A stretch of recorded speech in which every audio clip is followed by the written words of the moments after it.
Capítulo 10.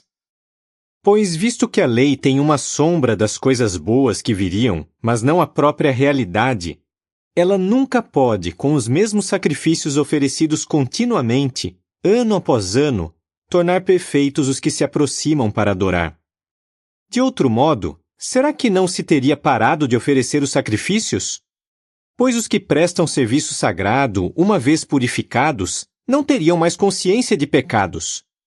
Mas, ao contrário, esses sacrifícios são ano após ano uma lembrança dos pecados, porque não é possível que o sangue de touros e de bodes tire pecados. Por isso, ao entrar no mundo, ele diz: Não quiseste sacrifícios e ofertas, mas preparaste-me um corpo. Não aprovaste as ofertas queimadas, nem ofertas pelo pecado. Então eu disse: Aqui estou. No rolo está escrito a meu respeito, para fazer a tua vontade, ó Deus. Ele diz primeiro: Não quiseste nem aprovaste sacrifícios, ofertas queimadas, nem ofertas pelo pecado, sacrifícios que se oferecem segundo a lei.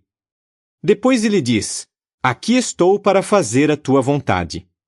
Ele elimina o primeiro para estabelecer o segundo. Por essa vontade, fomos santificados por meio da oferta do corpo de Jesus Cristo, de uma vez para sempre. Além disso, todo sacerdote assume o seu posto dia após dia para prestar serviço sagrado e fazer muitas vezes os mesmos sacrifícios, os quais nunca podem tirar completamente os pecados. Mas ele ofereceu um só sacrifício pelos pecados para sempre e sentou-se à direita de Deus, daí em diante esperando até que os seus inimigos sejam postos debaixo dos seus pés. Pois foi por meio de uma só oferta sacrificial que ele aperfeiçoou para sempre os que estão sendo santificados.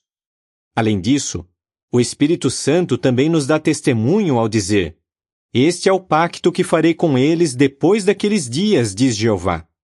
Porei as minhas leis no seu coração e as escreverei na sua mente. E depois ele acrescenta: E não me lembrarei mais dos seus pecados e das suas ações contra a lei. Ora, onde há perdão dessas coisas, não há mais oferta pelo pecado. Portanto, irmãos, visto que temos plena confiança para usar o caminho de entrada no lugar santo por meio do sangue de Jesus, o caminho novo e vivo que ele abriu para nós através da cortina, isto é, sua carne, e visto que temos um grande sacerdote sobre a casa de Deus, aproximemo-nos com coração sincero e plena fé, tendo o coração aspergido, purificado de uma consciência má, e o corpo banhado com água limpa. Apeguemo-nos firmemente à declaração pública da nossa esperança, sem vacilar, pois aquele que prometeu é fiel. E pensemos uns nos outros, para nos estimular ao amor e às boas obras, não deixando de nos reunir, como é costume de alguns, mas nos encorajando uns aos outros, e ainda mais ao passo que vocês veem chegar o dia. Pois, se praticarmos o pecado deliberadamente depois de termos recebido o conhecimento exato da verdade, não há mais nenhum sacrifício pelos pecados, mas há uma expectativa terrível de julgamento, e há uma ira ardente que vai consumir os opositores. Qualquer homem que tenha desconsiderado a lei de Moisés morre sem compaixão, com base no testemunho de 2 ou 3. O que acham? Não merecerá uma punição muito maior a pessoa que tiver pisado o Filho de Deus e que tiver considerado de pouco valor o sangue do pacto com que foi santificado e que tiver insultado e desprezado o Espírito de bondade imerecida? Pois conhecemos aquele que disse: A vingança é minha, eu retribuirei. E também, Jeová julgará seu povo. Coisa terrível é cair nas mãos do Deus vivente. No entanto, lembrem-se sempre dos dias anteriores, em que, depois de vocês terem sido esclarecidos, perseveraram numa grande luta, com muito sofrimento. Algumas vezes, vocês foram publicamente expostos tanto a insultos como a aflições. E algumas vezes vocês ficaram ao lado dos que passavam por essas coisas. Pois vocês foram solidários com os que estavam presos e aceitaram alegremente o saque dos seus próprios bens, sabendo que vocês mesmos possuem algo melhor e duradouro.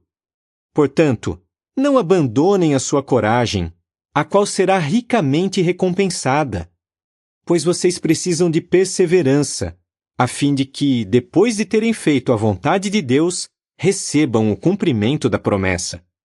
Pois mais um pouquinho de tempo, e aquele que vem chegará e não demorará. Mas o meu justo viverá em razão da fé, e, se ele retroceder, eu não me agradarei dele. Ora, nós não somos dos que retrocedem para a destruição, mas dos que têm fé para preservar a vida. Capítulo 10. Pois visto que a lei tem uma sombra das coisas boas que viriam, mas não a própria realidade, ela nunca pode, com os mesmos sacrifícios,